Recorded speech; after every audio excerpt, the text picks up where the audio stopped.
Hello, magandang gabi sa lahat ng mga pensioner. Sa lahat ng mga pensioner, survivor man o principal pensioner sa Armed Forces of the Philippines, Philippine National Police, Bureau of Prison, Jail Guard, Bureau of Fire, Coast Guard, sa MUP, Men in Uniform Personnel, Men in Uniform Personnel. Ang dami yung tanong. Paano kayo nag-pension na hindi nyo alam yung ginagawa nyo? Ha? Paano kayo mga survivor? Paano kayo? Pero I'm addressing yung sinasabi ko doon sa mga nagtatanong sa akin. Dinadaan ko na lang sa vlog, mga kaibigan. Dinadaan ko sa vlog kasi hindi ko kayang sagutin kayo. Ang dami yung tanong. Pwede ba request ko lang sa inyo kasi binibigyan ko kayo ng information para malaman nyo at ginaguide ko kayo para anong gagawin ninyo. Mag-PPM pa kayo sa akin. Pwede siguro magtiyaga kayo, tawagan ako kung available. Huwag nyo akong i-text, huwag nyo i-PM. Hindi ko kakayanin yan. PGMC nga sumusuko sa inyo Ang dami nyong tanong. Kasi dapat ganito yan.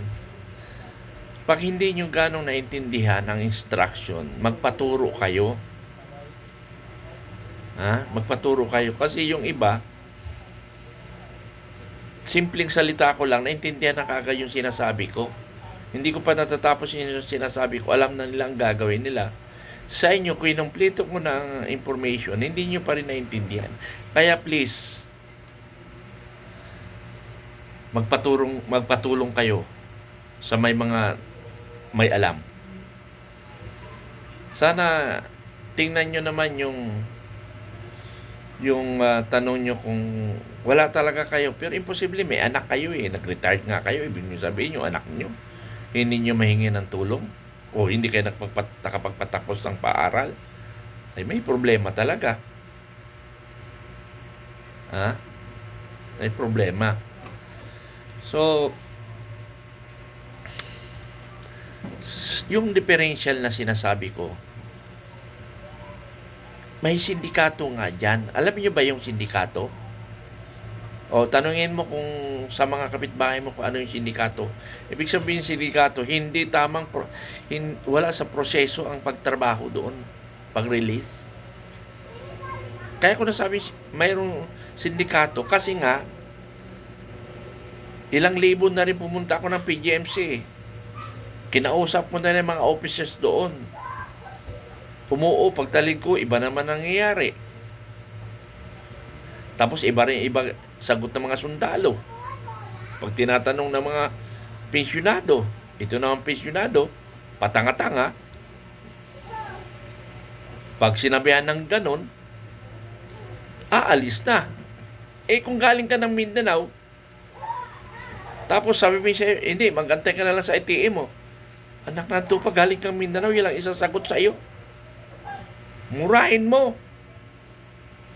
Walang nakukulong sa pagmumura. Kasi biruin mo ang airport mo, galing ka ng Mindanao. Tapos sasabihin lang sa iyo, mag-antay ka sa ATM. Dapat alamin mo paano ba, ganito. Bigyan mo lang ako idea. Or magpumilit kayo pumunta kay Commodore Cases. Hindi nyo yung kasalanan. Pag hindi nyo nakausap si Commodore Cases, matulog kayo doon sa upuan. Sigurado ako kakausapin ka ni Commodore Cases kasi papasok na yung MP. Sasabihin mo sa MP, gusto ko makausap Commodore Cases, ayaw nilang kwan. O any officer. Ang hirap naman, may maraming matatapang sa atin. Pero karapatan, natatakot. Bakit ko nasabi? Yung ginawa ko nung nagdala ko ng mga kasamaan, puro balo na lang yung nakasama ko sa taas. Yung mga ibang sundalo, hindi na sumama, natakot. Bakit kayo matatakot? Ano bang ginawa niyong kasalanan? Pinatawag mo ng MP. Sabi ko sa MP mo, Pag-reportin mong MP dito, anong kasalanan ko para mag-report ako sa kanila?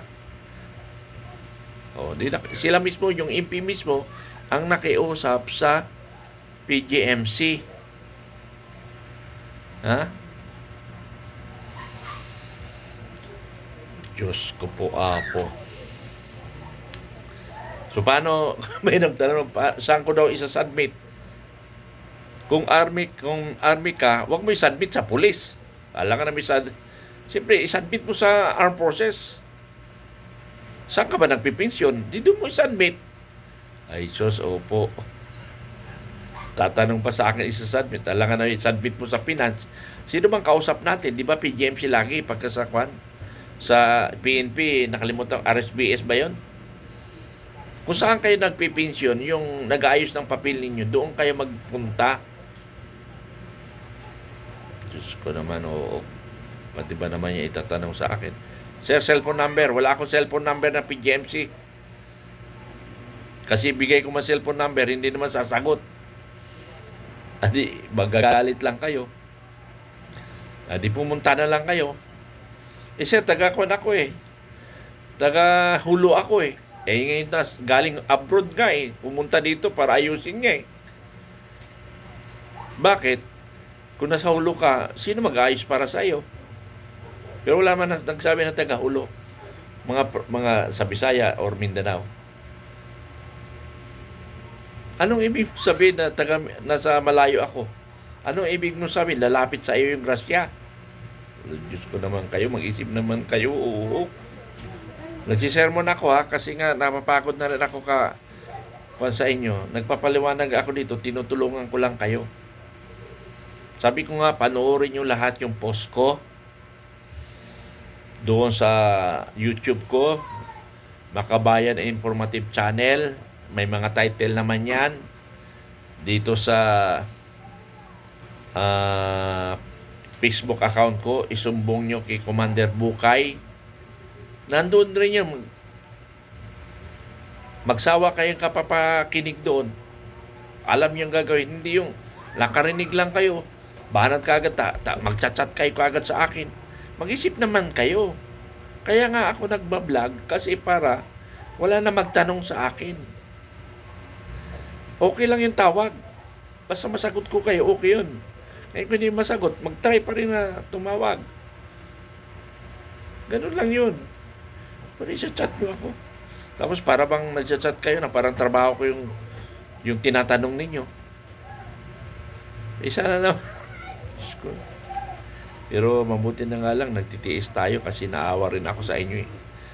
Sabi ko, ulitin ko, ang mga differential ninyo.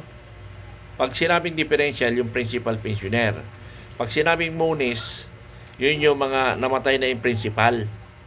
Kaya pwedeng kumuha ang anak, ang kapatid, o asawa kung buhay pa. Kaya bonus ang tawag nila, pamana. Nagawa naman panibagong term yung PGMC kasi. Kaya nahilo tuloy mga tao. Hindi na sinabing differential. Mas mabuti pa. Kaya tinawag nilang differential kasi ang differential, ang alam ko, abot nila ng 1 taon, dapat na ibigay na. O wala pa 1 taon. Kaya ginawa lang munis kasi umabot na ng 10 taon. Hindi pa, wala pa naman. Kasi tandaan nyo ha, pag ang pera na claim ninyo ay na na-release ang pondo within 10 years, hindi nyo na yung basta-basta makiklaim, mahirapan na kayo. Yung pera na yan na sinasabi ko, 4.9 billion, ay 2017 pa nire. By next year, 10 years na. So, mahirapan na kayo. So, I'm talking for the military and uniform personnel, hindi lang sa AFP, ano. So, yung mga nakakaintindi naman, tulungan nyo ako magpaliwanag. Pangalawa, magpaturo na lang kayo. Pero sabi ko nga sa inyo, yung differential ng retired ng 2013 pababa, paliwanag ko na naman kasi hindi naintindihan ng pababa eh. Sa pataas, ibig sabihin 2013, 14, 15, 16, 17, 18, 19, 20. Yun yung pataas, nag-retired. Pero sinabi ko nag-retired ng mula 13 pababa. So pagbababa, 12, 11, 10, 9, 7, 6, 4, 1, 2. Para tayong grade 1 dito. Ay, Diyos ko naman. Oo, ewan ko ba. Dinada ako na lang sa tao kasi naawa rin ako sa inyo. Pero imposible naman, naging sundalo tayo. Hindi nyo alam yung ginagawa nyo. Pero hindi ko naman sinasabi lahat. Ganon. Pero marami eh. Kaya nga ako nagtitiis eh. Pero pasensya lang kayo sa sermon ko kasi napapagod rin ako eh. Kaya yung pagod ko, pag nakasermon ako, nawawala rin yung pagod ko sa inyo. Ano? Gagalit tayo. Alam, sa totoo lang talaga, yung misis ko, nagsasawa na rin, andyan na naman. Tawag na naman. Nakukulilitay ka ng misis ko eh. Ako hindi. Yung misis ko, yung mga kasama ko sa bahay, nagreklamo na. Nakukulilitay ka nila sa akin. Lakas pa naman ang boses ko. Minsan, tumahimik ka nga dyan. Kaya ang ginagawa ko, silent na lang. Pag hindi na, silent na lang yung speaker. What I mean, yung sound para pag may tumawag, hindi na mapansin. Kasi natutulili na yung tainga ng mga kasama ko sa bahay. Anyway, yung differential line 2013 pababa, napakahirap i-claim. Hindi ko maintindihan. Mahirap naman magsalita kasi baka nga bad chat pinagtulungan ako ng mga sindikato diyan sa pera na yan eh. Pero mabuti na lang eh, mayroon kayong Commander Bukay na kahit anong panakot nila, hindi nila kayang takutin. Tangina, nagsundalo pa naman ako. Bakit? Nagsundalo ako tapos tatakutin nyo lang. Ay, bullshit. Huwag na tayo magsundalo kung kahit takutin tayo. Kaya lang problema sa atin, mga kababayan, ang tapang natin. Pero sa karapatan ninyo, natatakot kayo. Ay, hindi ko maintindihan Pilipino. Pag sa kayabangan, ang tapang talaga natin, yung mga individual na problema, ang tapang natin, pero karapatan nyo, hindi nyo kaya ipaglaban. Aywan ko, hindi ko kayo maintindihan. Pero yung iba lang tinutukoy ko. Okay. Huwag na kayo magtanong. Tawag na lang. Pwede. Mayroon kayo pang differential. Yung 2019, 6 months. Sabi ni Kernel, hindi na pagkasabi na.